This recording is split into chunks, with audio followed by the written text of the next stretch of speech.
Oh no, what is going on with my head? Oh no.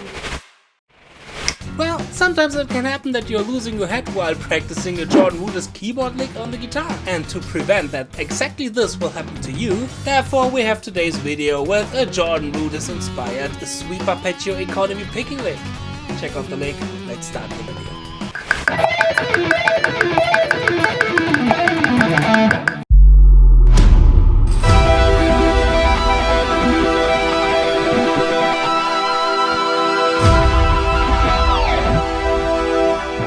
Hey Guitar Champion, what's going on? I'm Hombach, back from my practice cave, and welcome to today's video. Today's lick is the perfect lick if you want to go your audience be like. I'm always searching for new and inspiring licks, and today's lick is a really cool lick from one of my favorite all-time musicians, Jordan Rudess, the keyboard player of Dream Theater. This is the opening statement lick from his solo Constant Motion of the Systematic Chaos record.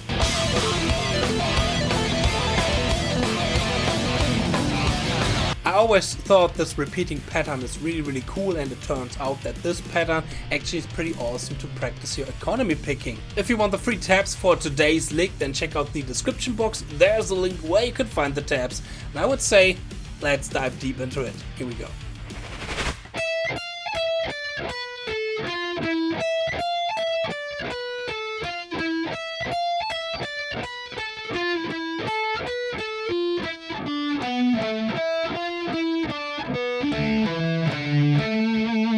We are mostly using the E Phrygian scale, which is some sort of E minor scale, but with the flat 9, and we are playing it more in a kind of pentatonic idea. But here again, the cool thing is not really what we are playing, but the sequence, how we are playing this. And the main two patterns for the sequence is a 2, 3, 1, 2 pattern. This means 2 notes on the first string, 3 notes on the next, 1 note on the next, and 2 on the last string, in this case the D string, and a 2, 1, 3, 2 pattern. And the last one is nearly the same as the first one, just octave below. One note is different, the rest stays the same. So here again we have a 2, 3, 1, 2 pattern. We need those patterns of uneven notes per string to go through the economy picking technique from one string to the next string. Economy picking is some sort of sweep technique where we are using the rest stroke to get to the next string instead of having the tip of the pick free in the air like an alternate picking when we're using pick slanting and all those kind of techniques. And the even number of notes per string, we need to go back from the D string, for example, to the higher string, in this case the E string. So the first pattern is E, F, and then we're playing again E, but here's the cool thing, we are not playing it back here on the 12th fret, we're playing it on the 17th fret of the B string.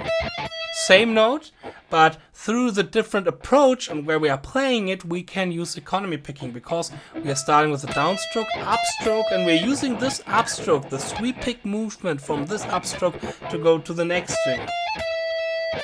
Here we are playing 3 notes, after the E we are playing D and B, and again uneven number of notes per string, so we can do the so we can do the rest stroke again to go from the B to the G string.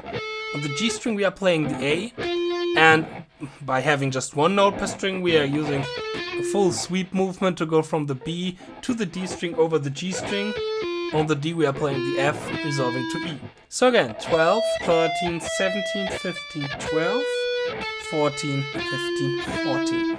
E, F, E, D, B, A, F, E. Really beautiful sound of the root, the flat 9, the root, the 7, the 5th, the 4th, the flat 9, and the root again. Okay, the next pattern, we are starting on the A. Going to the B, again 2 notes, using the rest stroke motion again to go from the B to the G string. Here we are again playing the A on the G string, going to the F again on the D string, the E, resolving to D 12th fret, and then we are playing the B on the 14th fret of the A string, and the 12th fret on the A string, which is again the A, E. Octave of our first note in this sequence. And the last sequence, as I've mentioned, is nearly the same like this one here, just an octave below. Sorry. But here the difference is we are not using the F on the E on the 13th on the 12th fret of the E string. We're going 12, 10 on the E string and resolving to A again. Alright, this is a little bit the variation of what Jordan is actually playing in the solo to make it a little bit more comfortable for us guitar players. Okay, so let's check out again the complete lick. We are starting off with the first sequence 3 times in a row. Be aware of this jump. It's really not easy. We're ending with an upstroke and starting on the downstroke, and we have a string skip over 3 strings. Hey Guitar Champion, Future Justin here, just telling you that this is actually not true. Whoopsie, I've been wrong here, because we are not ending with an upstroke, we are ending actually with a downstroke, and there it makes even harder because now we have 2 downstrokes in a row. But you could also use your right hand finger, like this one here, oops, sorry, to do hybrid picking. Or you can play the last note of that lick on the D string with a pull-off. Try out some different versions, which one fits the best for you. Let's find out, but it's definitely not like I told it a few seconds ago, because that was wrong. Sorry. So I recommend to practice this jump individually. Alright, again. Sorry. 1, 2, 3. Go to the next sequence. And the last one. Oh boy. It's a little bit tricky because of the roll technique, but as I always mention, it's really important to practice your roll technique. Alright, now this is the sequence from Jordan Rudess. What can we do out of this? We can take those 2 main sequences and we can transform us like we want. It's really useful and really cool. For example, I could outline a normal E minor kind of idea. This is all improvised right now, and play something like something like this. Sorry. This is more coming from the E minor pentatonic. Really cool and fluent lick. We can do some major stuff, for example, E. Oh, no, let's take G major. Get fully improvised. For example, this major 7 arpeggio. Really cool sequence to outline this kind of arpeggio. Sounds really cool, and it's super fluent for our right hand. Or we can take the second sequence and play something for, let's say we want to play, let's take F sharp as our root note, starting on the E string. Again, the sequence was 2 note on one string, 1 note on the next, 3, and then 2 again. For example, let's say something like this. Nice, here I have again this kind of more Asian sounding pentatonic vibe with the flat 9 in it.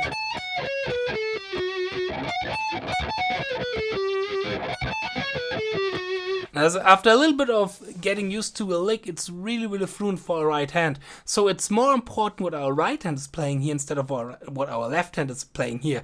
And what you can be capable of when you are using economy picking into your playing and start to see sequence more like this. Or you can take a sequence like the first one.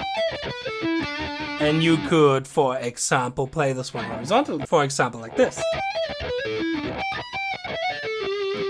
So you can come up with some really interesting new licks and new ideas by taking a sequence and a pattern for a right hand and applying it to different kind of positions, to different kind of scale strings. So, really awesome lick. Really great to get inspired by Master Jordan Rudess. Thank you, Mr. Jordan Rudess. Maybe you can try this one out on guitar as well. I'm always following with a lot of joy the current journey of Jordan Rudess getting more and more into guitar playing. And yeah. So much for this lick. So I hope you liked today's lesson. If you liked this video, then feel free to subscribe to this channel, leave a comment and leave a like, and subscribe to all my other social media platforms like Instagram, TikTok and whatnot. I hope I'm going to see you in my next video. So far, cheers and stay progress. Bye.